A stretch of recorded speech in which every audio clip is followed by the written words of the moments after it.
Welcome to Damn Good Movie Memories with your host, Brian Davis.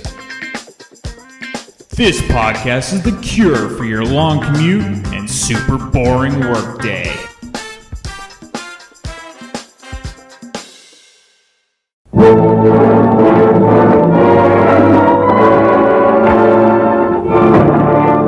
The Glass Key, Paramount's fast-moving story of two tough guys and a beautiful girl who gives them the fight of their lives. It's a battle of the sexes starring Brian Donlevy, the great McGinty back in politics and tougher than ever. Alan Ladd, a killer in more ways than one, pitting their male wits and strength against Little Miss Dynamite herself, Veronica Lake. Get out of my way, you cheap crook. The Glass Key, story of big-town politics and underworld intrigue, of murder cold-bloodedly plotted to swing an election, and a battle to the death between Alan Ladd and William Bendix, that terrific guy you saw as Faxy Randall in Wake Island. What?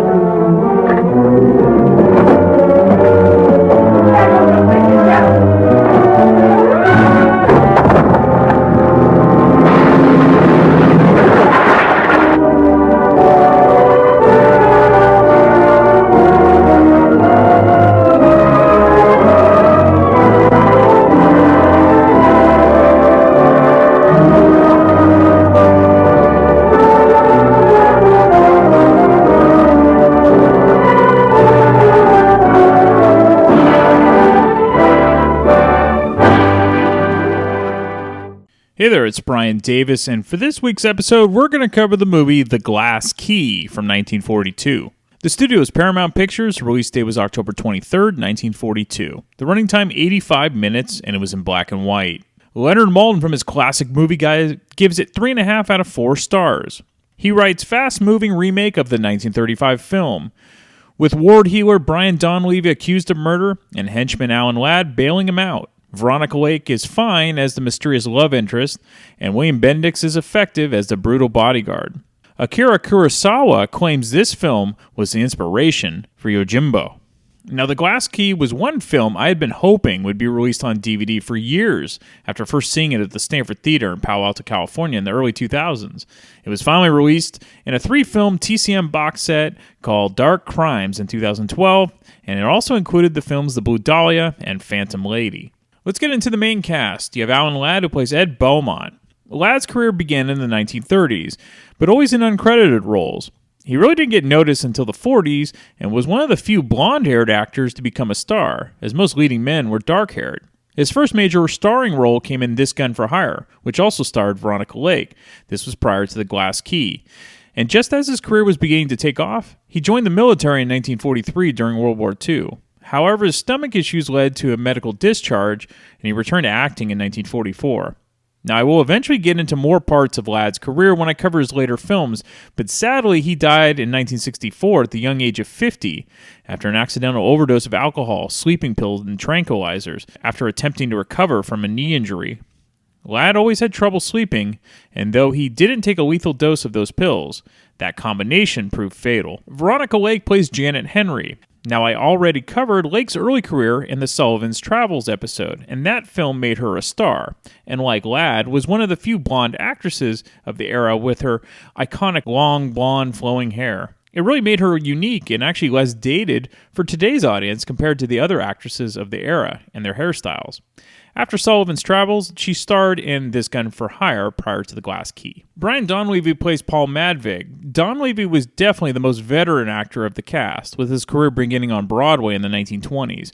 He broke into Hollywood in 1935 for the film Barbary Coast and appeared in a number of B pictures through the rest of the 30s. His first starring role in a major film was directed and written by the terrific Preston Sturges for The Great McGinty in 1940. We will cover that film at some point. His notable roles from then until The Glass Key were The Remarkable Andrew, which is about President Andrew Jackson, The Two Yanks in Trinidad, A Gentleman After Dark, The Great Man's Lady, and Wake Island. The director, Stuart Heisler. Heisler started his career as a motion picture editor in 1921 and then moved to directing in 1936. The Glass Key would be Heisler's 5th film and by far his most notable at this point in his early directing career. Okay, let's get into the making of the film. So it's based on a Dashiell Hammett novel, which was published in 1931. This was the second film adaptation based on the novel. The first was released in 1935, as Leonard Maltin said, and starred George Raft, Edward Arnold, and Claire Dodd. Amazingly, Hammett only released 5 novels, though he wrote a number of short stories. The other 4 novels being Red Harvest, The Dane Cruise, The Maltese Falcon, and The Thin Man. Interestingly enough, Alan Ladd was set to star in an adaptation of Red Harvest instead of The Glass Key. However, those plans were scrapped and the film was never made, and instead Ladd starred in The Glass Key. It was the second of 7 films to pair Alan Ladd and Veronica Lake together. The first, as mentioned, was the excellent This Gun for Hire, which also came out in 1942. The undeniable chemistry the two shared in the first film led to an immediate repairing for The Glass Key, and they are arguably the most attractive on-screen couple in cinema history. Also, one of the reasons Lake was such a great fit for Ladd, well, is due to her tiny stature, as she was only 4'11". Ladd could appear much taller than Lake, even though he was only listed at around 5'6". Now, recent critics of the 2000 film Michael Clayton, starring George Clooney, often view a close similarity in the story with The Glass Key, so check that out. Okay, let's get into the film. So sadly, there are next to no clips to be found for this film, so it's mostly going to be narration from me on this episode. However, I did find a radio adaptation from 1946 with Alan Ladd, so that should fill some of the audio gaps later that you can hear at the end of this episode. So the film opens, we are introduced to Paul Madvig, that's Brian Donlevy. He's the head of the Voters League, and we hear the spectators at the convention saying different things about him, like he's the biggest crook in town, or that he's incredibly charitable and feeds 1,000 hungry people a week. Essentially, he's a cruder version of the political lobbyists of today. He's not as refined, and he's more street tough. Paul mentions something about the Reform Party candidate named Ralph Henry, which is less than flattering. Then all of a sudden, a woman approaches Paul and slaps him in the face. As it turns out, it's the daughter of the candidate he besmirched, and her name is Janet Henry, played by Veronica Lake. Paul's confidant and partner is Ed Beaumont, played by Alan Ladd. Ed is the go-between for Paul and filters out things before people actually come into contact with Paul. After getting smacked by Janet, Paul decides to back the reform candidate. However, Ed thinks it's a crazy idea and won't go down well with the other parties and the gangsters that support him and fund them. But Paul is now smitten with the gorgeous Janet, and he has his mind made up. Because Paul is now backing the Reform Party for governor, his double-dealing of the past regarding straddling the line of working with gangsters and also honest politicians is going to make things difficult for Paul. For example, mobster Nick Varna, played by Joseph Calleia, and his goon Jeff, played by William Bendix. They make it clear they don't appreciate that Nick's club was raided and shut down in an effort to clean up the town, especially since Nick actually paid for protection that Paul approved. Paul makes it clear that Nick is finished in the town when Nick visits Paul's office. And maybe he knew or didn't know, but by doing this, Paul essentially started a war with Nick because of this. By the way, William Bendix was a terrific character actor, and many people remember him for a few notable roles. One was from his radio days as the lead on The Life of Riley. The other role is the ridiculous biopic of the Babe Ruth story where he played Babe Ruth. Paul goes to a dinner at Ralph Henry's house and makes a great impression with Ralph and all of the guests. We then meet Ralph's son Taylor, played by Richard Denning. He's the black sheep of the family, often getting into trouble with his drinking, gambling, and fighting. Ed and Janet also meet, and immediately you can tell there's a spark between them. Ed can't take his eyes off of Janet, but Janet thinks Paul is a blowhard, and she is more infatuated with the strong, silent type that is Ed. You can already see a potential issue here with the love triangle. So while the Henrys have a troubled child, Paul has the same issue with his sister Opal, played by Bonita Granville. If you didn't know Granville, she played an early film version of Nancy Drew. Opal runs into Ed and asks for some money, all of that he has on him. She can't tell him what it's for, just that she needs it and not to tell Paul. Ed hands over the cash and Opal drives away. Ed follows her in a cab to see if she's in trouble. Well, as it turns out, the two problem children, Taylor and Opal, are an item, unbeknownst to their families. The money that Opal received from Ed was given to Taylor so he could pay off a portion of his gambling debts to Nick Varna. It's $500. Ed shows up to Taylor's apartment and finds Opal and Taylor together and is less than pleased. Ed takes Opal home, though she's not happy about it. Taylor tries to stop Ed, but Ed simply kicks Taylor in the shin, which is hilarious, and escorts Opal out. Opal is furious, and when she arrives back home, Paul also finds out that she's sealing Taylor, which goes against his wishes. Opal, of course, is in love, and she's rebelling. Ed leaves the bickering siblings and goes home. When Ed arrives home, he receives a desperate phone call from Opal saying that Paul is going to Taylor's apartment to kill him. Ed doesn't believe Paul would do something so foolish and rushes to find out. Ed finds Taylor dead in the street outside of his parents' home. Ed then confronts Paul to find out what happened. Paul says that he talked to Ralph Henry about what's going on, but never saw Taylor. When Ed tells Paul that he found Taylor dead, Paul almost has no reaction and is completely apathetic to the news. The next scene is a rainy day in the funeral of Taylor. After the funeral, Nick Varna approaches Ralph and Janet to inform him that the word on the street is that Paul killed Taylor, and that he should join ranks with Nick instead. But Ralph isn't interested. Janet then sees Opal walking to her car and approaches her. Janet tells Opal what she just heard from Varna, that Paul may have killed Taylor. Ed arrives to say to ignore the rumors, but Opal just drives away crying. Ed visits the district attorney, played by Donald McBride. He's assigned to the case, and he gives Ed an anonymous note which reads, "If Paul Madvig didn't kill Taylor Henry, how did his best friend happen to find the body?" As we find out, the DA has very little power of his own, since he was put into position by Paul. And then, of course, Varna will try to strong-arm the DA as well. So while the DA might be wishy-washy, the newspapers are going after Paul, due to the leaks coming from Varna, who's trying to get even with Paul about shutting down his club. The news is also putting a strain on Ed and Paul's relationship, as Ed feels Paul isn't taking things seriously enough. Ed goes back to his apartment and gets a visit from Janet, who asks him to find the killer of her brother. She received the exact same note that the DA gave Ed earlier. Ed, though attracted to Janet, doesn't trust her at all. Paul then arrives at Ed's apartment, and Janet hides in the bedroom. It seems that Ed has decided to pack up and leave town for good. Ed says that he needs to run a few errands, and Paul comes with him. Janet can then leave the apartment without being noticed. Ed and Paul decide to have a farewell drink at a bar. They don't even start their drinks before Ed punches Paul after arguing about Paul throwing everything away because he's smitten with Janet. Ed leaves the bar, and the two seem finished for good. Ed then visits Varna after Varna hears about the split between Ed and Paul. Varna offers Ed $20,000 in a gambling club if Ed gives a newspaper reporter all the dirt on Paul, like how he runs the city through shady deals and, of course, details about killing Taylor. However, Ed just wants to get information out of Varna about his next moves and tells Varna to shove it. Ed is then knocked out by Jeff and taken to a hideout, and then repeatedly beaten by Jeff every time he tries to leave the room that he's locked up in. Ed eventually wakes up alone while Jeff and another goon eat dinner in another room. Ed quickly finds some old newspapers and then takes the mattress he was lying on and rips it open and stuffs it with newspaper. He then lights the mattress on fire with a lighter he had in his pocket. When Jeff and his buddy come back and try to stamp out the fire, Ed escapes briefly, but is thrown back into the room by Jeff. Jeff then returns to stamp out the fire again. Ed then breaks a tiny window and jumps out, crashing into another apartment below. He's then taken to the hospital to treat his badly beaten face and body. Ed, who is delirious but still coherent enough to tell the doctors to get a hold of Paul. So while Ed recovers in the hospital, Paul goes to work to find out who is responsible. Opal visits Ed, who still believes that her brother killed Taylor, since the newspapers continue to print stories saying so. However, that's because Varna is buying off the papers.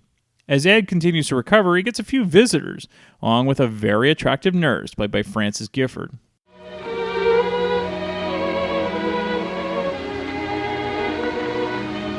Are you awake? There's a lady here to see you. What kind of a lady? Miss Janet Henry. Tell her to go away. Can't do that. She knows you're better. When are we going to be alone again? Never. If I can help it. And I suppose I'll have to see her. No wonder people beat you up.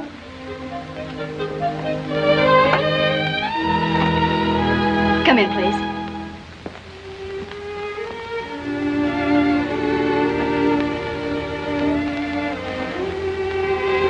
Paul says you're feeling much better, Mr. Beaumont. They say I'll be able to sit up by the first of the year. Paul says you'll be out in a week. Sounds like you've been seeing a lot of Paul.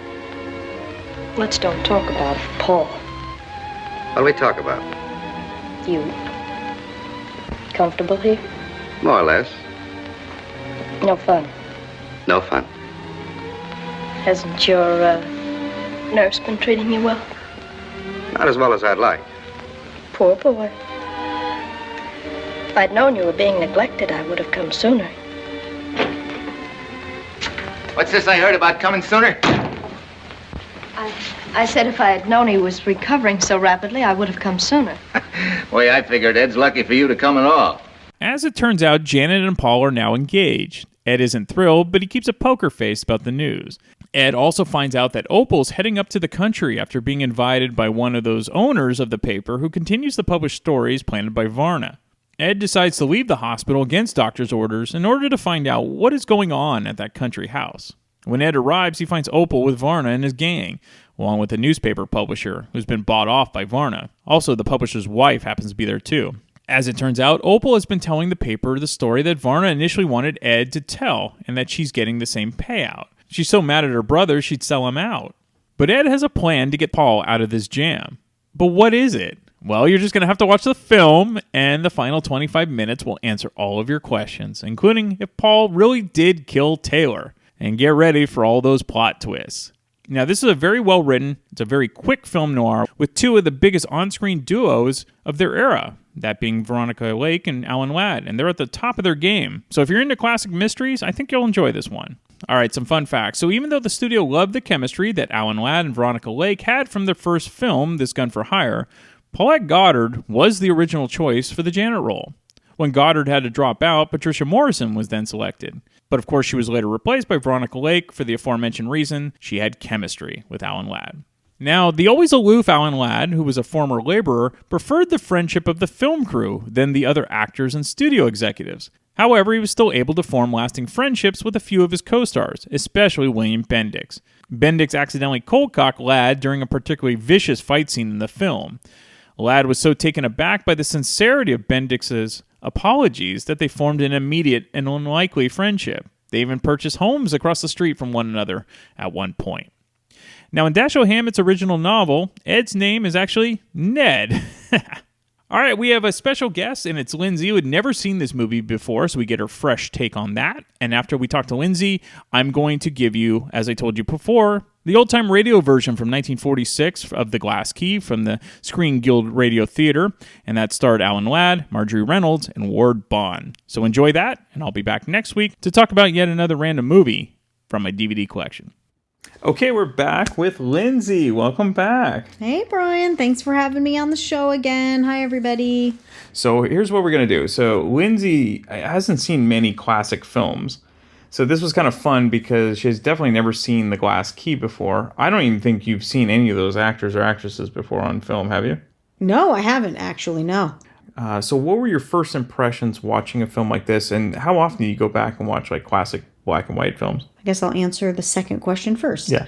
I don't watch a lot of older classic films, which is kind of sad because I know there are many, many good ones. I have two favorites that I watch every year, and they also happen to be holiday films, and I adore them both. What are they?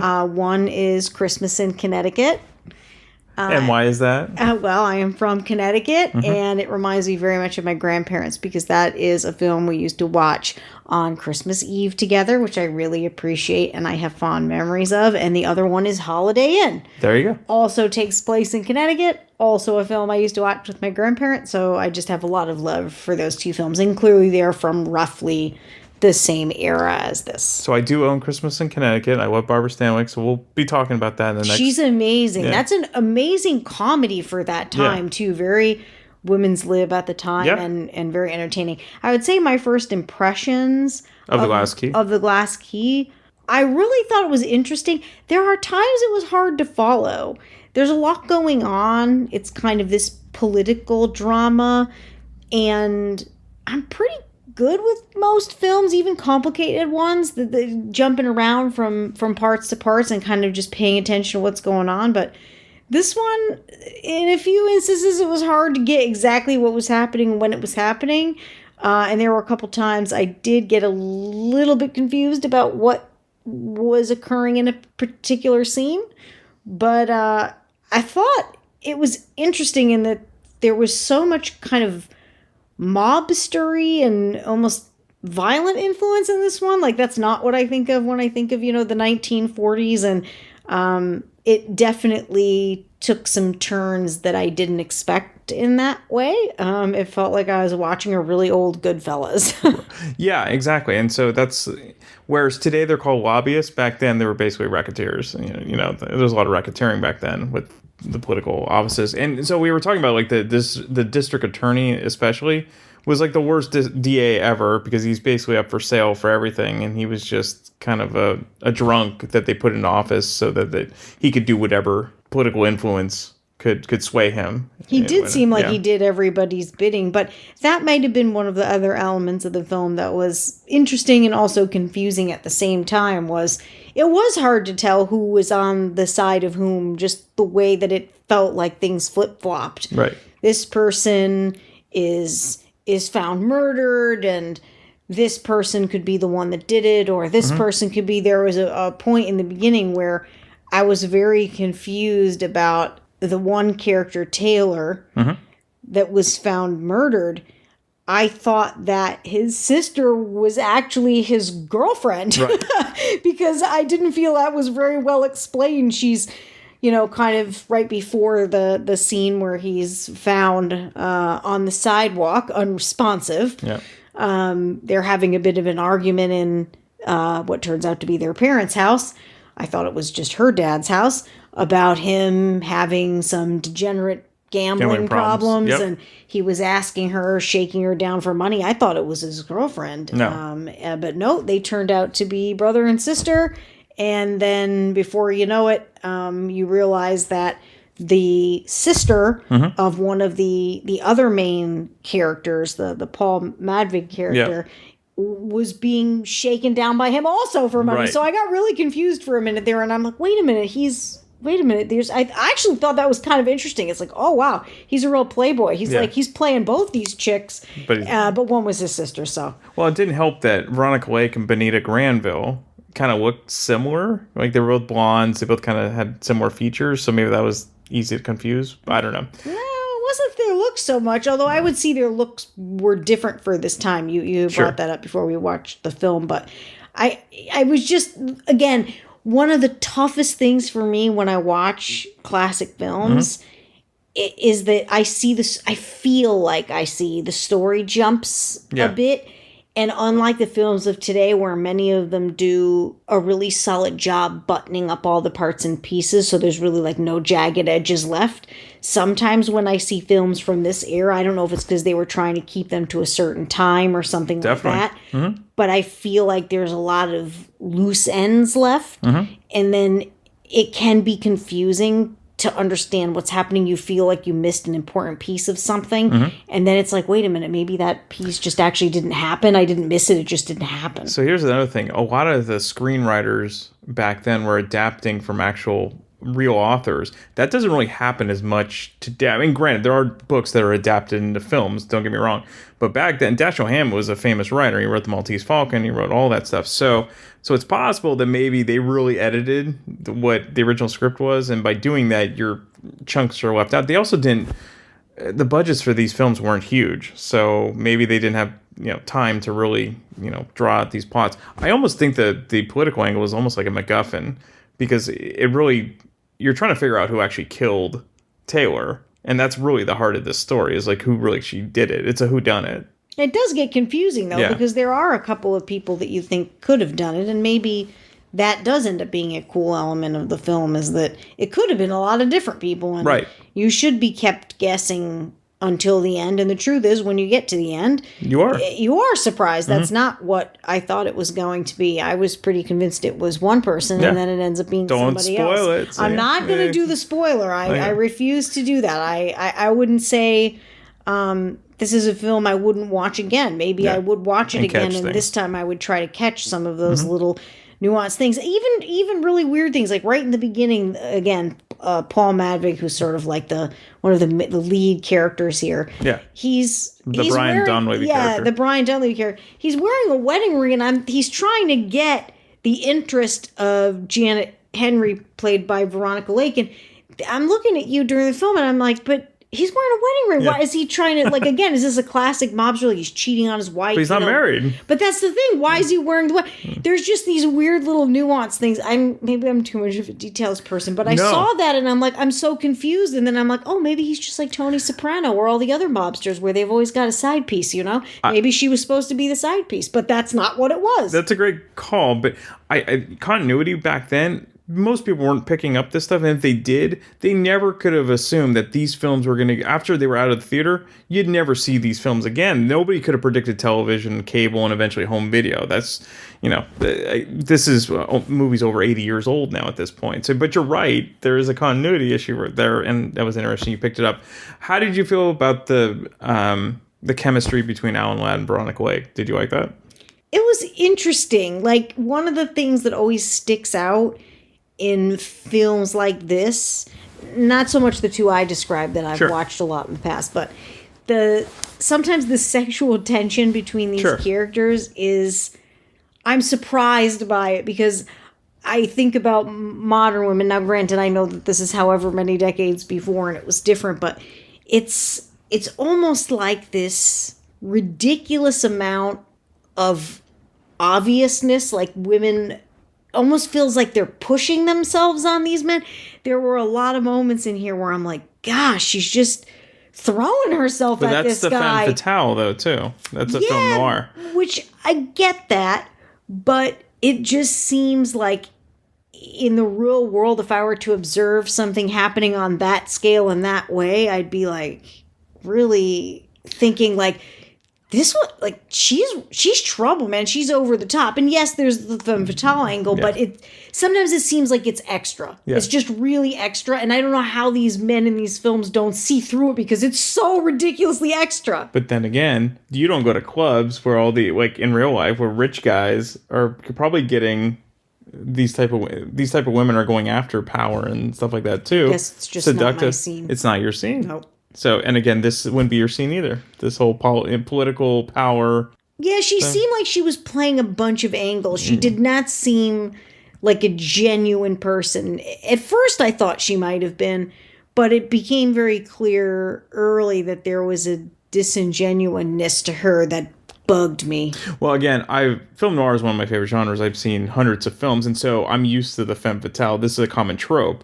But you not seeing those, it's different, and also it's of the time, and it's a movie. Like it's not supposed to. Yeah. It just brought a lot of eye rolls, I think, for me, where I was like, oh god. Yeah. You know, on a few of the more exaggerated points in time, she's playing all these dudes, and I'm like, can they really not tell? But again, she's beautiful, and guys are dumb when it comes to beauty. Yeah, but these dudes they're standing in the doorway, they're like watching this stuff happen, like they're that stupid. I don't think men are that stupid. I think they could. I mean, it just you'd be surprised. Maybe I would be. Yeah. I just feel like there are moments where, like, if you're asking how do I feel about the chemistry, it's there, but I almost felt like he almost seemed like he had a leg up on her all the time. So then when you get towards the end, again, no spoiler alerts, but there's kind of a weird scene at the end where I'm like, really? Come on, dude. Like I don't know. I was kind of pulling for Ed Beaumont over here and feeling like he got a bit hoodwinked there.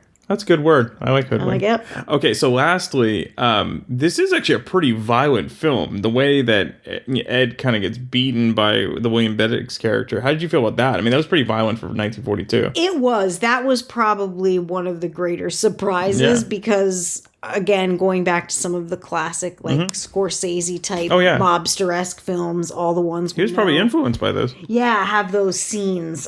This one for that era did feel pretty violent, pretty intense. They definitely played that up a lot. That's probably the biggest surprise for me of the film, was that really, to me, felt like those early, mob guy beat the truth out of him, whether it is or it isn't. And that was more intense than I expected. So that part held my attention pretty well. And it was interesting. I haven't seen a lot from this era that felt like that. It felt like 40s Scorsese. Yeah. And then I also like, this film works better because it's in black and white. The use of the shadows and the lighting. And obviously that beating scene, I think, is more powerful if it was in black and white. Like, it's darker. Oh, yeah. And there's a part where you see the Alan Ladd character set fire to a mattress. He had this clever, I guess it was just his escape plot, really.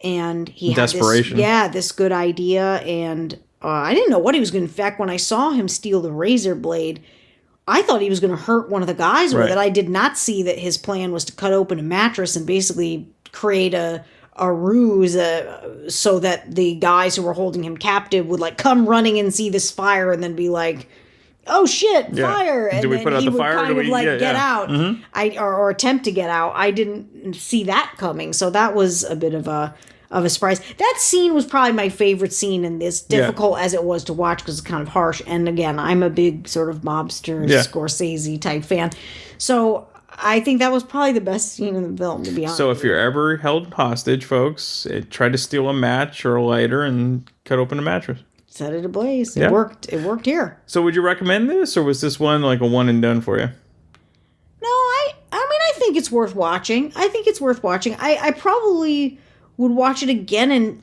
listen for clues more carefully. I just feel like I missed some stuff that I shouldn't have missed, but I don't really know what that was. But now that I see how it all kind of ended up, and obviously I'm not going to talk about what happens at the end here, I feel like there might be more clues. There might be more clues. And maybe I missed it. You know? Yeah. I don't know. I didn't think I did, but that doesn't mean I didn't. So if you were to watch this, would it maybe be more focused? It's tough time sometimes watching things at home. So if you were in like a theater, like a classic theater that repeated this, because this was the first time, when I first saw it, I was in the Stanford Theater. So I was totally focused on the film. Yeah, I need no distractions. Yeah. There really can't be any distractions, I think, to try to catch every little nuanced bit of this. But what's funny is it's like I left you alone during the movie. No, I know.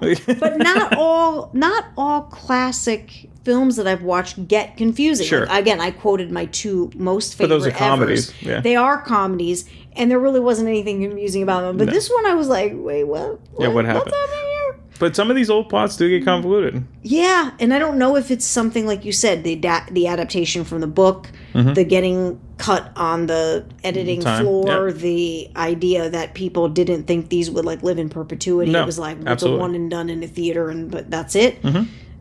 Which is a really great point that I didn't even think of, but when you brought that up earlier, I'm like, oh yeah, I could see where they were like, whatever, extra wedding ring, who cares? And a lot of people were just like, I just want to see Alan Ladd and Veronica Lake on screen.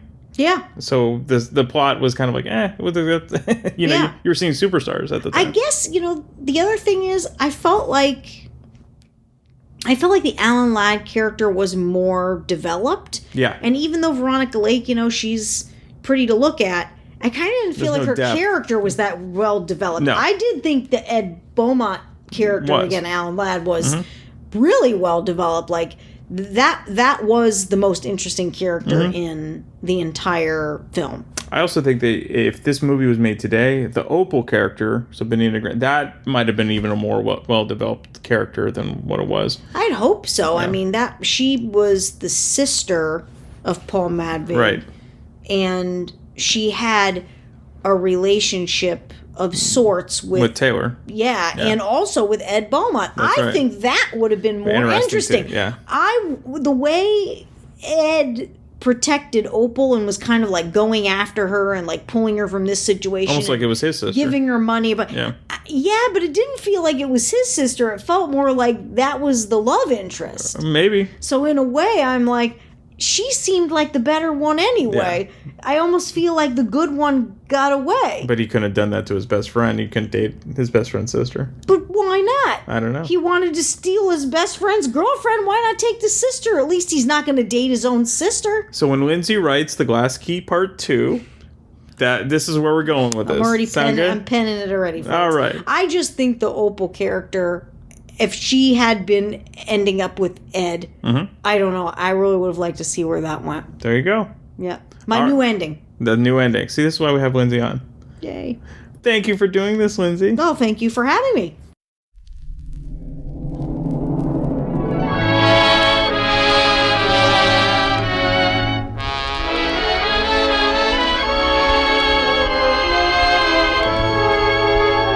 Lady Esther presents the Screen Guild Players.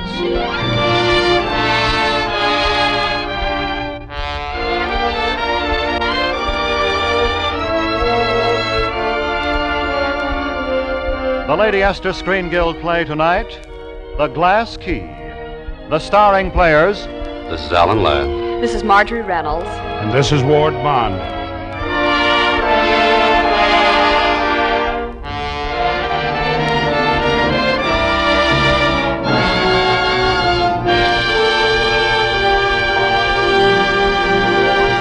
Tonight, Lady Esther presents the Screen Guild players in Paramount Pictures' exciting mystery drama, The Glass Key. It stars Marjorie Reynolds as Janet, Alan Ladd as Ed, and Ward Bond as Paul. The Lady Esther Screen Guild players in The Glass Key.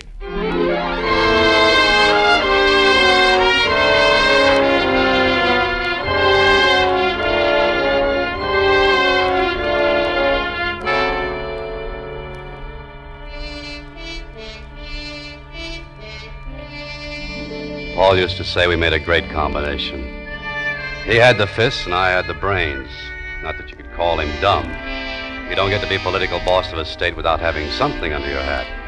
The trouble was, when he wanted something, he just grabbed it off and didn't count the cost. And that's what worried me that night.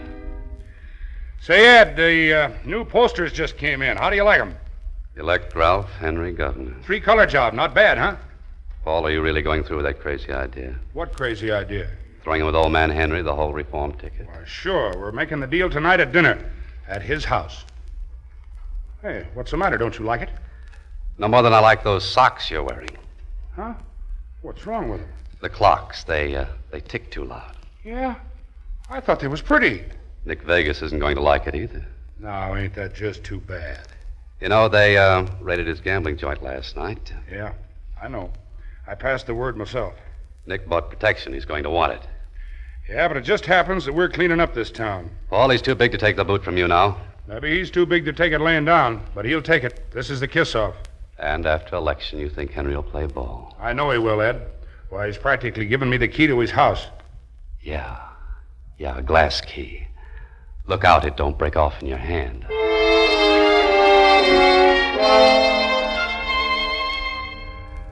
I knew what the score was, of course. Old man Henry had a daughter, Janet Henry. Paul had met her and gone off his nut about her. I'd never seen the dame myself, so that night when Paul was at her place for dinner, I dropped in, too. Just happened I had to deliver some papers. I sat there and I watched Paul shooting off his mouth, and I watched her, laughing to herself, laughing at Paul. Then I couldn't take it anymore, so I got up to go. You're going so early? Yeah, I had some things to do. I'll go to the door with you. Evening, Mr. Henry. Good night, Paul. Good night, Ed. See you in the morning. I'm sorry you're leaving, Mr. Beaumont. I'm sure you must have some interesting stories, too. Lay off, sister. I don't like your technique. Technique? Yeah, you've had enough laughs from the wrong side of the tracks for one night. Oh, I've had enough forever. Mr. Beaumont, I'm sorry for you. Yeah, why? Well, you work for him. You have to be with him every day. How can you stand it? I ought to sock you right in the eye.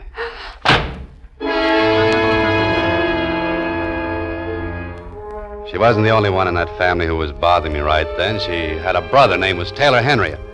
No good kid who'd been hitting all the gambling joints for months. I'd seen him lots of times at Nick Vegas's place, and I knew that Nick had his hooks in him. As it wasn't enough by itself, the young punk was running around with Paul's sister, and, well, that's one thing you've got to understand. Paul loved that kid sister of his. Wasn't anything he wouldn't do for her. And I'd been wondering what was going to happen when he found out she'd been going to Taylor Henry's apartment. I didn't have long to wait. Just a few nights later. Hello? Hello, Ed. This is Opal. Oh, Ed. Oh, now slow down, kid. What's the matter? Paul found out about Taylor Henry and me. And he's going up to his house. He's going to kill him. Oh, take it easy, Snip. Paul wouldn't be that crazy. Oh, I tell you he will. He's going to kill him. Oh, Ed, you've got to stop him, please. Okay, Snip. Okay, relax. I'll go right over and head him off.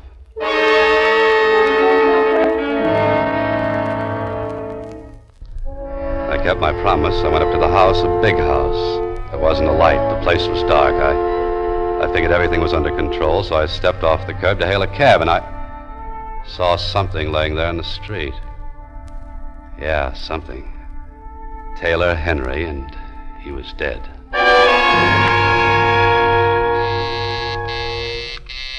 Okay, just a minute. Oh, hello, Ed. Pretty late to be sociable. I was just getting ready to brush my teeth. Come on in. Oh, Paul, did you find Taylor Henry tonight? Oh, so Opal called you, huh? Yeah. Did you find him? I found his old man.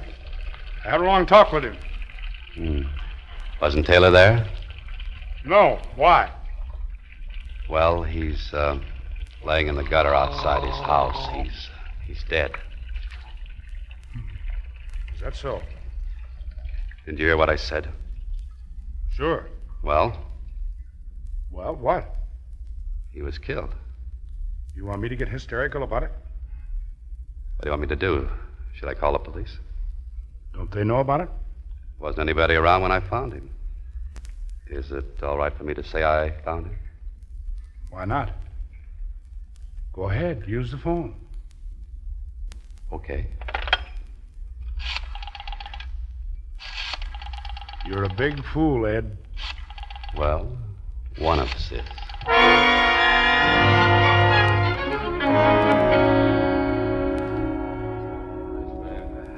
Come on, Snip, don't take it so hard. Everybody's got to go to a funeral sometime. Oh, I loved him, Ed. And he loved me. I know he did. Sure, maybe he did. But when you get a bad break... Excuse me, Miss Madvig. I'm Janet Henry. May I speak to you for a minute?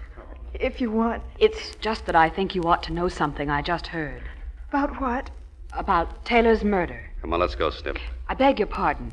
I was talking to Miss Madvig. Funeral's no place to talk about murder. It is if you just heard Nick Vegas talking to my father. Vegas, huh? What'd he say? He said he's got evidence that would convict someone for Taylor's murder. Who? Who did he say it was? Your brother. Listen, you. Why don't you peddle your scandal to someone who wants to hear it? But Ed! Come on, let's go, Snip. I don't like the company.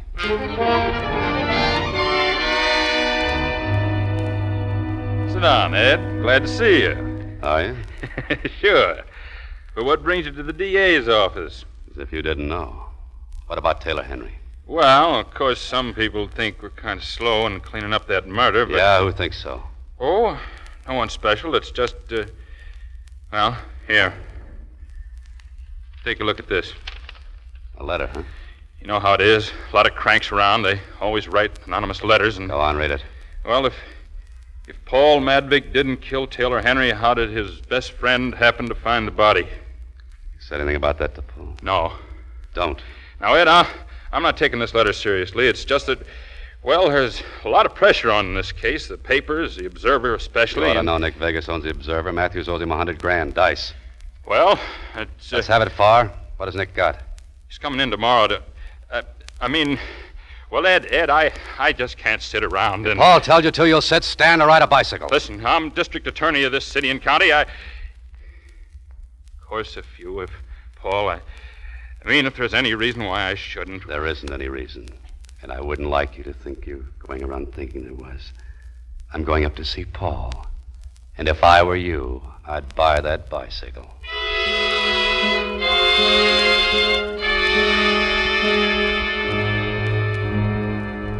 Now, look, you just forget about it. I've had the newspapers after me before, and I'm still sitting pretty. Ever tried sitting pretty in an electric chair? Oh, don't scare me. No, I'm serious, Paul. The Observer's hinting about a secret witness. Hot hair. You're wrong. Nick Vegas has promised to give them something. I'll patch up your trouble with him, Paul. He's the one who's spreading all the dirt. I'll patch up nothing with that monkey. He's got to learn that when I say things are closed down, they're closed down. All right, have it your own way, but don't count me in. What? I'm pulling out for New York tonight.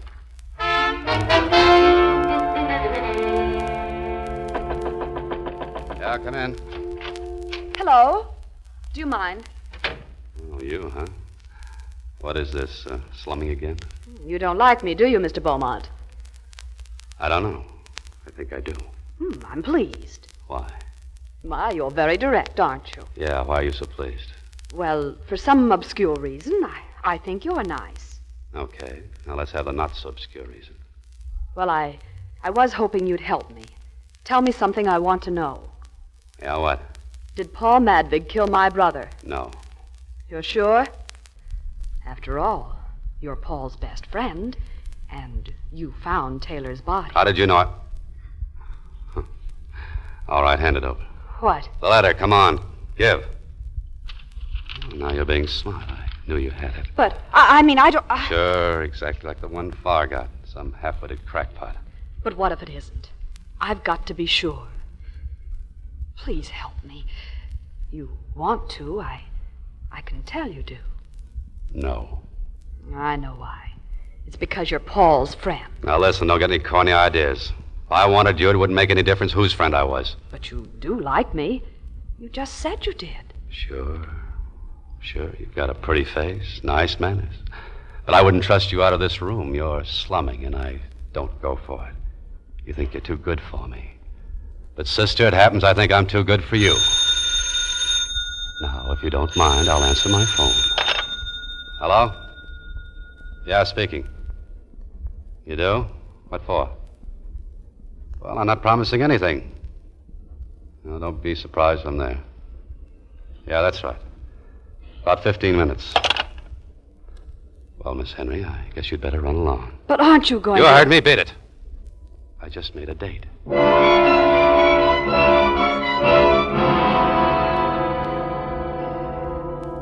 I'm glad you're acting sensible, Ed. I'm glad you came over. I'm glad you're glad, Nick. That makes everybody happy. You're quite a guy, Ed.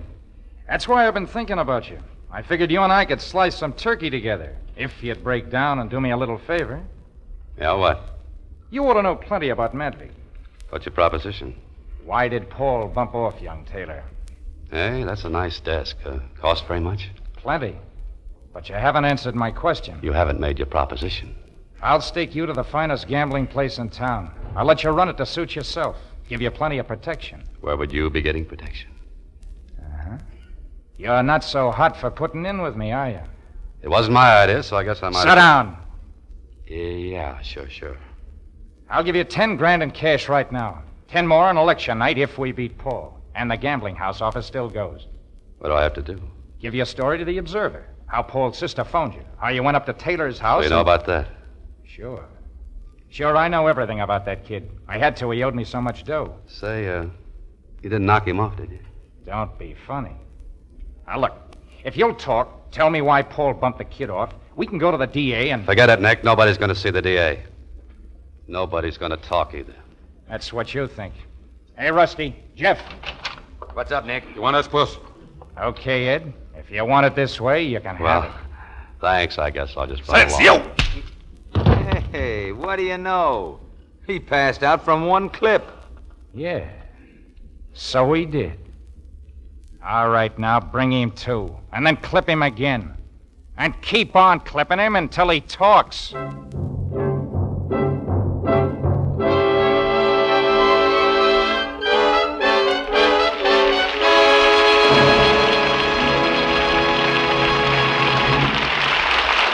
The second act of the Lady Esther Screen Guild play will follow in a moment. Now, a word from Lady Esther. So many of you have asked me in your letters why your face shows signs of age sooner than other parts of your body. The answer is simply this. The skin of your face is much finer textured. It's more delicate, more easily damaged by wind and sun, by dirt, by rough or careless treatment. That's why I think it's such a mistake to use beauty creams that must be rubbed in to do their job. You see, rubbing your skin, rubbing and stretching those fine, delicate skin structures may easily do more harm than good. That may surprise you, but it's an important thing to know. Rubbing may stretch the skin, may break down its firm texture. Yes, it can make you look years older than you are. However, millions of women who use Lady Esther four-purpose face cream have no such problems. For this famous cream isn't rubbed in as most other creams are. Being so velvety soft, it doesn't need to be rubbed in. Lady Esther four-purpose face cream is just smoothed on, gently, then wiped off. That's all there is to it. The cream itself does the work, not your fingers. Lady Esther four-purpose face cream thoroughly cleans your skin without rubbing, softens your skin, helps nature refine the pores, and leaves a lovely smooth base for powder, all without rubbing, which may break down and damage the delicate skin structures. And if you have an especially dry or sensitive skin, listen. Lady Esther face cream contains one of the most beautifying ingredients known to modern science. A single application often makes your skin look softer, more pliable, and younger looking. Tomorrow, make this simple experiment. Get a jar of Lady Esther four-purpose face cream and prove to yourself that here at last is a face cream you don't have to rub in to bring out the beautiful qualities of your skin.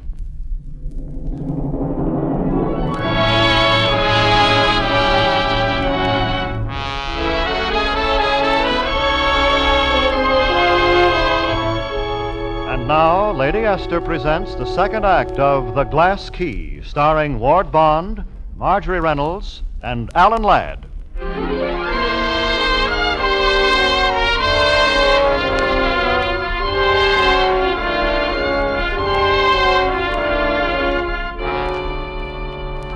That Jeff weighed over 200 pounds. He had fists like hams. He knew how to use them. I don't know how many times he clipped me, how many times I got to my feet, or how many times he clipped me again. The next thing, they had me in a little room somewhere. When I came to, I was stretched out on a cot, and Jeff and Rusty were sitting at the table. They were playing two-handed poker. What do you got, Rusty? 2 pair. That makes $4 I owe you. Luck he's coming to again. Ain't that nice? We can have some more fun. Can you beat it? He's still trying to get up. Deal him, Rusty. Sweetheart, you shouldn't ought to try to get out. Remember, we warned you. Take it easy, Jeff. Be right there, Rusty. Deal him out. Listen, sweetie pie, you ought to lay down. You don't feel so good. Watch out, you'll croak him. You can't croak him. He's tough. He likes this, don't you, baby? Now, ain't that too bad? He's throwed another Joe. Let him lay, Jeff. Cards is dealt. Right. You say. I'll take 2. 2 off the top. Say, how long you gonna keep working on him? Now, you know what Nick said. Until he spills the dope on Mavic. Well, he don't show no signs of talking yet. Ain't it a shame? I'll have to keep on trying.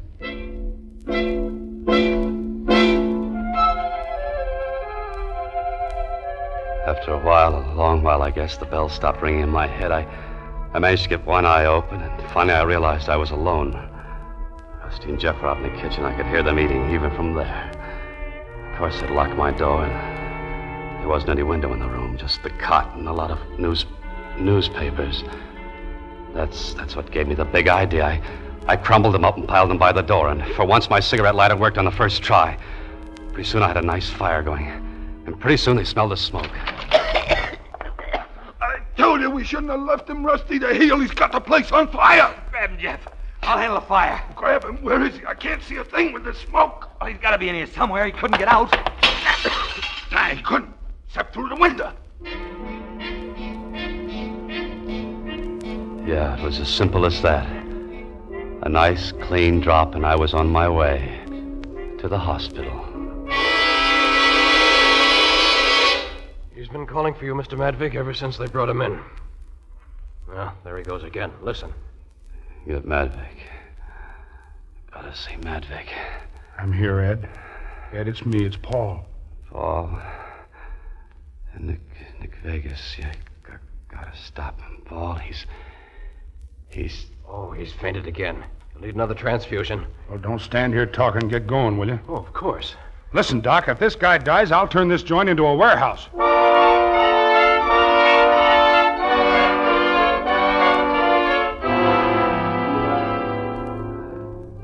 I felt fine by the time they let me out of the hospital.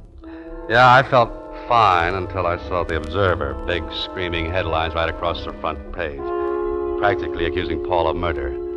I knew I had to move fast, so I followed a hunch. That night I went to Taylor Henry's apartment. I found what I was looking for. A portable typewriter on the desk, and that wasn't all. While I was standing there, the front door opened, so I ducked behind the drapes and waited.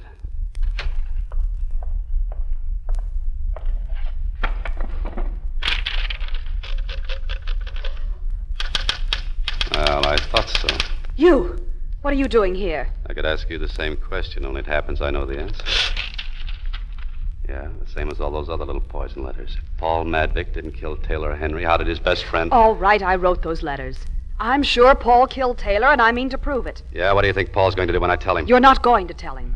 What good would it do? Besides, you're too fond of him to hurt him. He'll get over it. And there's another reason. I'm asking you not to. Cut it out. Stay on your own side. Oh, what's the matter? Can't you forget Paul for once? Thought we'd settled all that. I told you Paul wouldn't make any difference if I wanted you, but I don't. Now that you know how I feel, let's get out of here.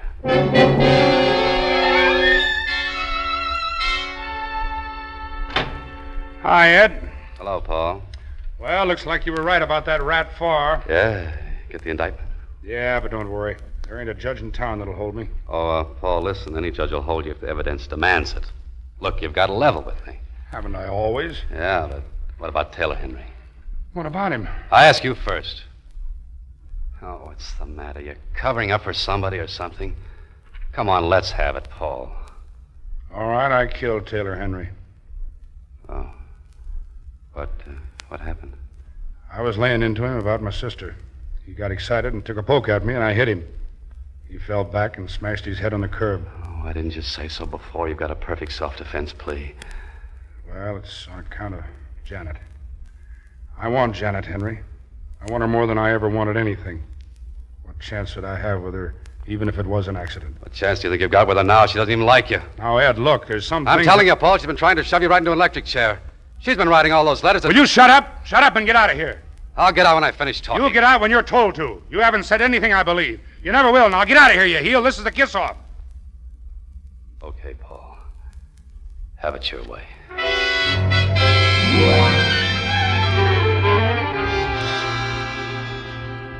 Hello, Ed. Glad to see you. Sit down. Thanks. Sort of a surprise, you dropping in. That's what you always say. I didn't think you were going to hang around town. I heard you and Paul had split up. Did you? No fooling, Ed. What's on your mind? You. Oh, listen, Farr, they tell me your wife's folks live in Omaha. Yeah? You better wire 'em and say you and the missus are on the way. Is this a rib? It's a hunk of pretty good advice. Tomorrow, Paul's going to beat that indictment you hung on him, and the first guy he reaches out for will be you. What do you mean he'll beat the ticket? How? Well, first of all, and hang on to this one, it wasn't Paul that killed Taylor Henry. How do you know? Because he told me he did. Now listen, Ed, that don't add up. Sure it does. It adds up swell. If Paul had done it, he'd never told me a long time ago. So I figure he's covering up for somebody, taking the rap. Taking it for somebody extra special. And if you do like I say, we'll make the pinch, and you can postpone that trip to Omaha. Who is it, Ed? Who do we have to bring in? You better come along far, see for yourself.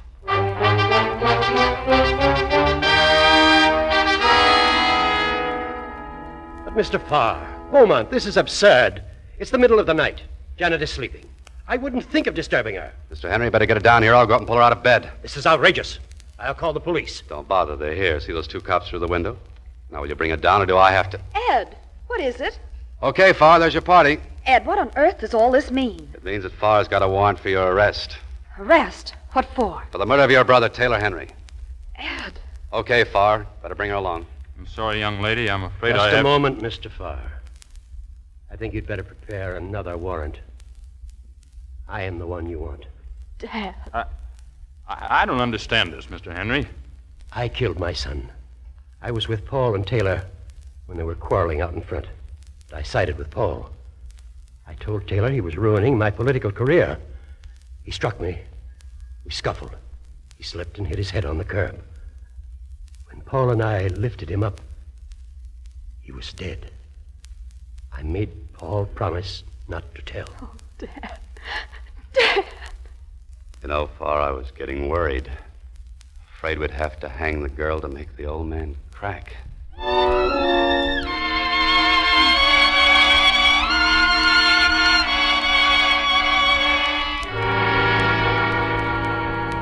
Right in here, cabbie. I've got my bags all packed. You can take them down and... Oh. Hello. Oh, cabbie, you can start with those two over there. Yes, sir. I got him, sir. Now, what are you doing here? I had to come. Why? Paul said you were leaving. I want you to take me with you. No. Oh, look at me, Ed. It's no use pretending. You love me and you know it. And whatever else you say, there's something inside that'll always tell me you're lying. Oh, it's true, isn't it? Isn't it? Yeah, I guess it is. Oh, then take me with you. No. Why not? Paul. No. Paul isn't in this at all. You owe him plenty. Yes, Paul's been fine, and I'm very grateful, but, Ed, that's all I could ever give him is gratitude. I'm sorry, sister. That ain't enough. Paul! Now, look, Paul, Go on. What are you waiting for, you goon? Are you kidding? What do you want me to do? Go out and get you a preacher? Go on, hurry up before I change my mind.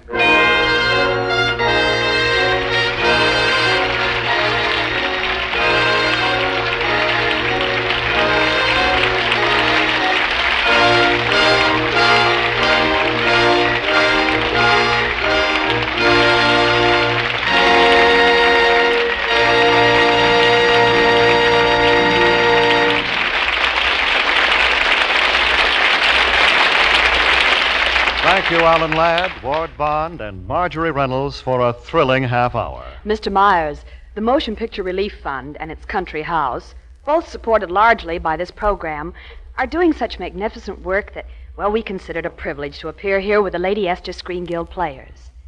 And now, before we tell you about next week's program, here's a word from one of America's best-known beauty authorities, Lady Esther. Thank you, Miss Reynolds. Ladies, I'm sure you would never think of rubbing cream into the delicate skin of your eyelid or beneath the eye, because if you did, the skin might be stretched and injured. It might become inflamed. Now, to some degree, the same thing that happens to your eyelid happens to your face, because the facial skin tissue is finer, more delicate than the rest of your body. And there's the rub. Using thick, sticky cream that has to be rubbed in is not good treatment. Rubbing those fine, delicate skin structures is likely to make your skin look older than you are, and so it is clearly wiser to use a cream that requires no rubbing. Lady Esther 4-Purpose Face Cream. It's so soft, you need only smooth it on gently, then wipe it off. That's all. The cream does the work, not your fingers. Yes, Lady Esther 4-Purpose Face Cream thoroughly cleans your skin without harmful rubbing, softens your skin, helps nature refine the pores, and leaves a lovely, smooth base for powder. It's the only cream you need, the modern scientific cream, which, without rubbing, does all 4 things your skin needs most for beauty. Try it. You will feel, you will see how quickly your skin responds to the gentle, beautifying touch of Lady Esther 4-Purpose Face Cream.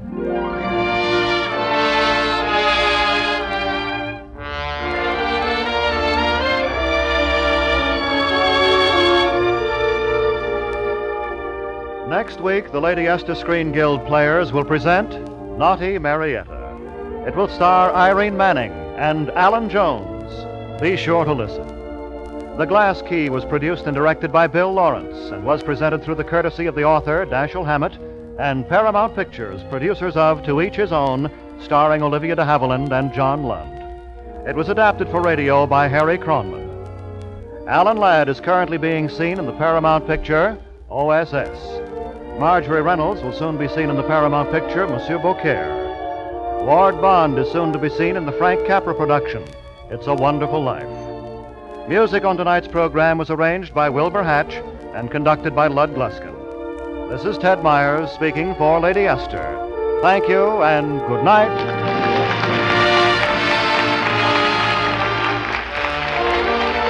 This is CBS, the Columbia Broadcasting System.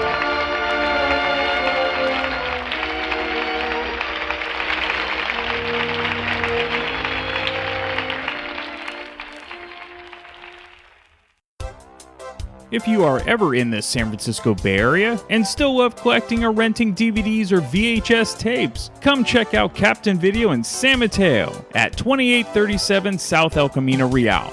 Captain Video is open 6 days a week and closed on Wednesday, and one of the last traditional video stores still running in the United States. New movies you can rent for $2.99 a day. Old movies you can rent for $2.99 for 5 days. And if renting isn't your thing, you can also purchase anything you find in the store. Be sure to tell Ira that you heard about Captain Video from the Damn Good Movie Memories podcast.